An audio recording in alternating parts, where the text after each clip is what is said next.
السلام عليكم ورحمة الله وبركاته. النهاردة معكم فيديو جديد، طريقة تخليل الخيار الجميل ده. شايفين ما شاء الله تبارك الله الخيار المشطشط الجميل، ومعاه كمان جزر. وعاوزة اوريكم ازاي هو مقرمش وتحفة. ناخد واحدة كده اوريها لكم.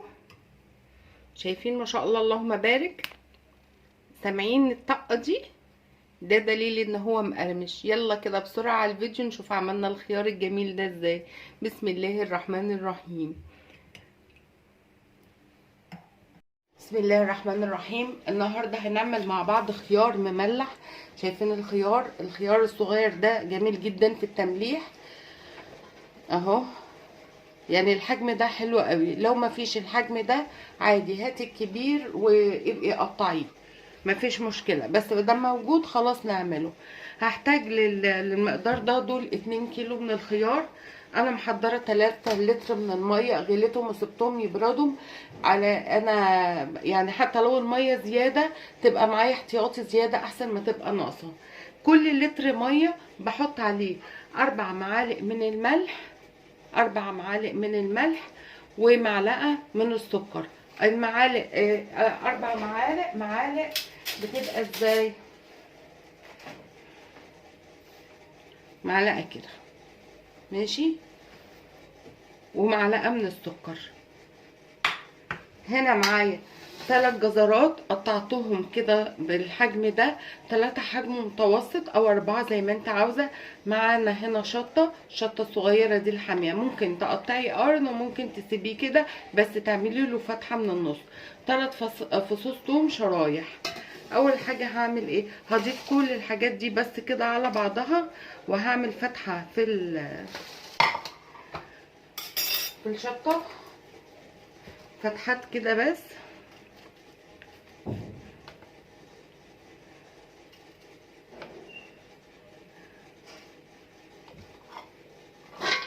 كده اهو، واقلبهم على بعضهم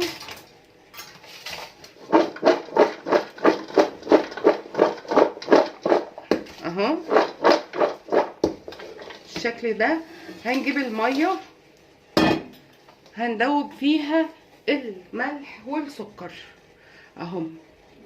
احنا قلنا كل لتر ميه بعايرته كده بالدورق هحط عليه 4 معالق من الملح. ممكن تقللي الملح ل3 مفيش مشكله. يعني بنجيب بقى ايه مكيال معياري وبقيس بيه. ابتدي ادوبها كويس قوي اهو بالشكل ده.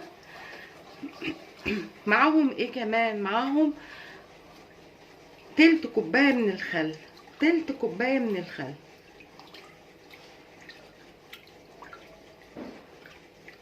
انا الخل هسيبه كده على جنب لان احتمال ما اخدش الميه كلها، بس ده مقدار الميه يعني نسب الميه والملح ده النسب المتوازنه قصاد بعضها. خلاص دوبتهم كده كويس قوي. هبدا احط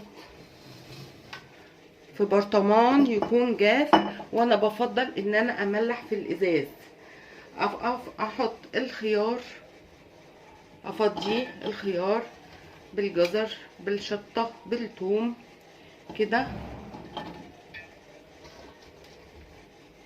بالشكل ده لغايه لما املى البرطمان كله اهو. بعد ما عبيته بالشكل ده شايفين ما شاء الله اللهم بارك اهو. هبدا احط بقى نص كوبايه الخل وعليها محلول الميه والسكر. لو انت عاوزه تاكليه بسرعه استعملي الميه سخنه، بس انا بحب كل حاجه تاخد راحتها، فانا عملت الميه وسبتها تبرد خالص. ابدا افضي الميه كده بالراحه. بسم الله الرحمن الرحيم. بسم الله.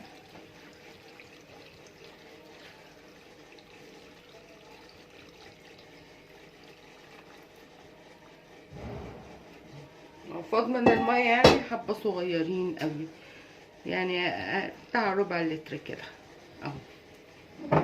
شايفين بالشكل ده. اغطي عليه كويس قوي واسيبه يتخلل، وبعد ما يتخلل هوريهولكم نشوفه مع بعض وهقول لكم اخد كام يوم بالظبط. اهو ما شاء الله تبارك الله بعد 4 ايام نفتحه كده ونشوفه. شايفين ما شاء الله، اللهم بارك، تحفة. شايفة لونه جميل قوي، شايفة. تعالى كده نشوف واحدة ونشوفها بتقرمش ولا لأ. شايفة الصوت دون دليل ان هي مقرمشة، وان شايفين اللون بتاعها، يعني هي خلاص استوت من جوه. دول كده واحدة يرتل، وروهم كده القرمشة، سمعيهم.